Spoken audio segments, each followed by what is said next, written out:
जी, आज का क्वेश्चन ये मैंने लिखा है। इसमें कुछ फर्दर कैलकुलेशंस हैं।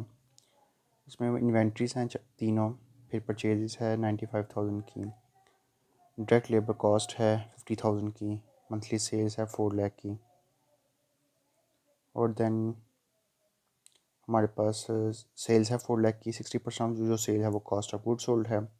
अब इसमें एफ ओच मिसिंग है, तो एफ ओच हम उसे रिवर्सिंग करके हम निकाल सकते हैं।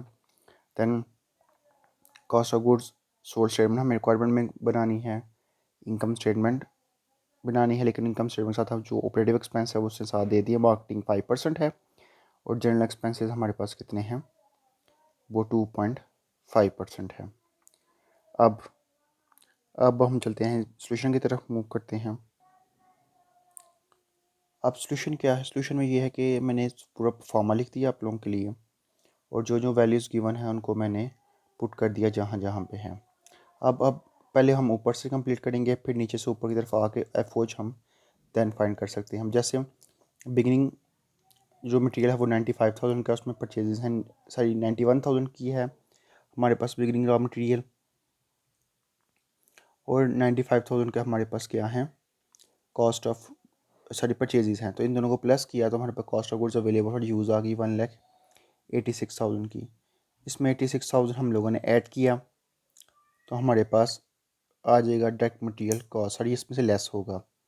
तो 1,86,000 में 1,86,000 में 86,000 माइनस करेंगे तो 1,00,000 हमारे पास डायरेक्ट मटेरियल कॉस्ट आ जाएगी। फिर इसके बाद हमारे पास डायरेक्ट लेबर कॉस्ट है 50,000 की, तो इनको उसमें ऐड करेंगे तो 1,50,000 हमारे पास आ जाएगी प्राइम कॉस्ट। अब एफ ओच नहीं, चूँकि हम नीचे जा नहीं सकते, अब नीचे से अब हम ऊपर आ सकते हैं। तो हमारे पास सबसे पहले कॉस्ट ऑफ गुड सोल्ड है, वो है 4 लाख का 60%, मतलब 2,40,000 हमारे पास आ जाएगा कॉस्ट ऑफ गुड सोल्ड।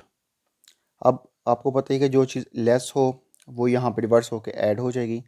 तो अब जो फिनिश गुड्स एंडिंग है, अब वैसे तो वो लेस होती हैं, लेकिन जब परफॉर्म में रिवर्स जाएंगे तो नीचे से ऊपर तो वो रिवर्स होती जाएंगी और वो ऐड हो जाएंगी। तो ये बन जाएगी 3,12,000 हमारे पास cost of goods for sale आ जाएगी।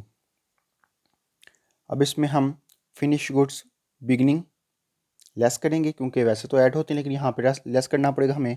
तो 2,32,000 हमारे पास आ जाएगी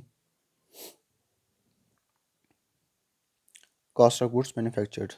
अब इस तरह अपोजिट, अब इन दोनों में ये ऐड होंगी, ठीक है। तो आ जाएगा आपके पास 3,01,000 हमारे पास आ जाएगी हमारे पास ये total cost of work in process, क्योंकि हमने एंडिंग जो वर्क इन प्रोसेस इन्वेंट्री थी उसको उसमें ऐड कर दिया। देन उसके बाद हमने मूव किया तो हमारे पास work in process inventory beginning, आप ये इसके अंदर लेस करेंगे इसमें से, तो हमारे पास 2,35,000 हम क्या आ जाएगी हमारे पास cost of goods, total manufacturing cost हमारे पास आ गई, क्योंकि हमने फिनिश गुड्स जो बिगनिंग थी उनको हम इसमें से लेस कर दिया। अब इनका डिफरेंस है, और मैंने उसमें बताया था जब भी कोई मिडल वाली वैल्यू निकालनी पड़े तो वो हमेशा डिफरेंस से निकलेगी आपकी। तो आपने इन दोनों वैल्यूज़ का डिफरेंस लेना है, वो बनता है 85,000। तो 85,000 हमारे पास क्या आ जाएगा, वर्ड एफ ओ एच की वैल्यूज़ आ जाएंगी, ठीक है जी। तो इससे हमारा एफ ओ एच और ये कॉस्ट ऑफ गुड्स और जो फर्स्ट रिक्वायरमेंट है हमारी वो कंप्लीट हो जाएगी।